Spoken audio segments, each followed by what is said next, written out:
अस्सलाम वालेकुम। आज एक ब्रेकिंग न्यूज़ चल रही है जो सैयद मुश्ताक बहारी साहब ने इस्तीफ़ा दे दिया नेशनल कॉन्फ्रेंस से और 40 साल के बाद इस्तीफ़ा दिया है। मेरी बात अभी की जो है वो तहसील उड़ी के यूथ से है। उनसे मेरा सवाल है, सवाल करने का हक मैं रखता हूँ क्योंकि मैं इस काज के लिए अपना घर बार छोड़ बैठा हूँ। हर जगह से जूते भी खाए, बेइज्जती भी खाई, गालियाँ भी खाई, लेकिन काज जो है वो मेरा अकेले का नहीं है, हमारे यूथ का है। ये सब जानते हैं। कमेंट में अपनी अपनी सोच के मुताबिक सब बोलते हैं, हम उसको जेल लेते हैं, बर्दाश्त कर लेते हैं। लेकिन आज मैं भी एक सवाल करने का हक रखता हूँ ना। तो मेरा सवाल उड़ी की आवाम से है, जो 80% उड़ी की आवाम है। सवाल यह है कि एक शख्स 40 साल से एक पार्टी में था, लेकिन जब उसे कहा गया कि आप एसटी स्टेटस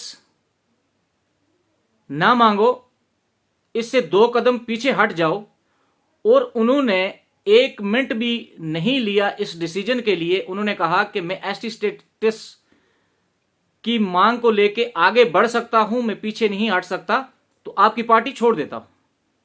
और टोटल 2 मिनट के अंदर अंदर फैसला ले लिया उस बुजुर्ग लीडर ने और पीछे हट गए।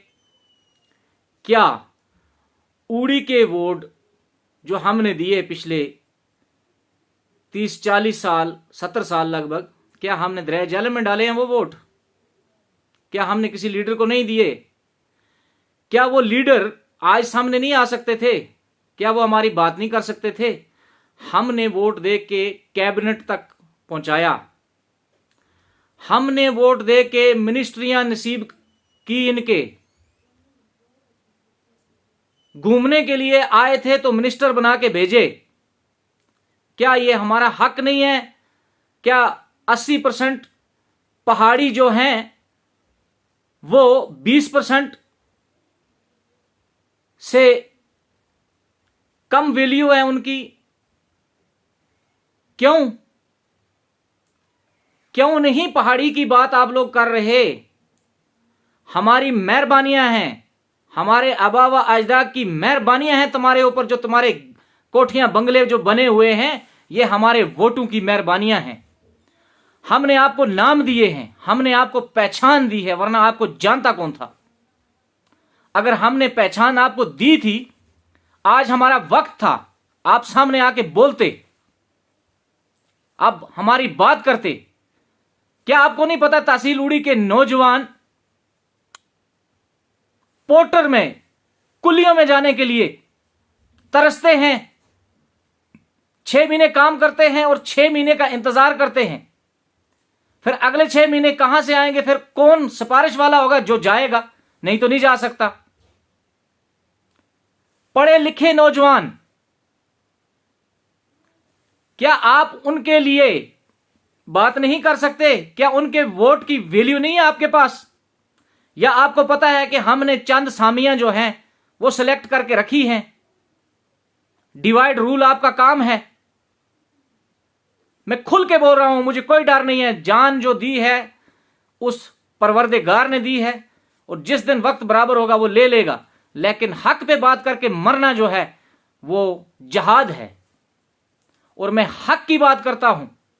और हक की बात यह है कि दोनों पार्टियां, नेशनल कॉन्फ्रेंस भी और कांग्रेस भी, तहसील उड़ी के अंदर जीतती रही हैं। दोनों के मिनिस्टर हमने कैबिनेट तक बना के भेजे हैं। ये हमारी मेहरबानी है जो हमने आपको वोट दिए। आप हमारे एहसान फरमोश हो, हमने आप पे एहसान किए हैं, और उन एहसानों का बदला चुकाने का अब वक्त था। आपने क्यों नहीं बदला चुकाया? लिहाजा आगे मैं पहाड़ी यूथ से गुजारिश करूंगा, अगर कहीं इलेक्शन होता है, हमें एसटी मिल जाती है, तो हम वोट उसको देंगे जो हमें एसटी देगा। अगर हमें एसटी नहीं मिलती तो इन पार्टियों को जो भी वोट देगा वो कौम का गद्दार होगा, क्योंकि इन दोनों पार्टियों ने खासकर पहाड़ियों के साथ इस्तेसाल किया है। अगर आप परसों की मीटिंग में जम्मू गए होते तो आपको क्लियर कट पता चल जाता, मैं उड़ी की आवाम से बात कर रहा हूं, क्लियर कट पता चल जाता कि जो 2 बार हमारी एसटी की रिजेक्शन जो हुई है, रिजेक्ट जो हुई है, उसमें किसका हाथ था? एनसी का। और आज भी एनसी नहीं चाहती कि पहाड़ियों को एसटी स्टेटस मिले। आपसे गुजारिश है उड़ी के नौजवानों से कि जैसे एक बार आपने करके दिखाया था वो ही करके दिखाना है। जैसे इंजीनियर रशीद इलेक्शन में सब थे, सब एक दूसरे को समझाते रहे, लेकिन जब यूथ ने पलटी मारी तो सारा गेम चेंज कर दिया।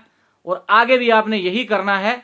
हम वोट उसी को देंगे, जैसे मुश्ताक बुखारी साहब ने भी बोला कि वोट उसी का होगा जो हमारा हक देगा, जो हमें एसटी स्टेटस देगा। इसके साथ ही मैं इजाजत चाहूंगा। बातें कुछ तलख हैं, लेकिन कमेंट का इंतजार करता रहूंगा। वास्सलाम।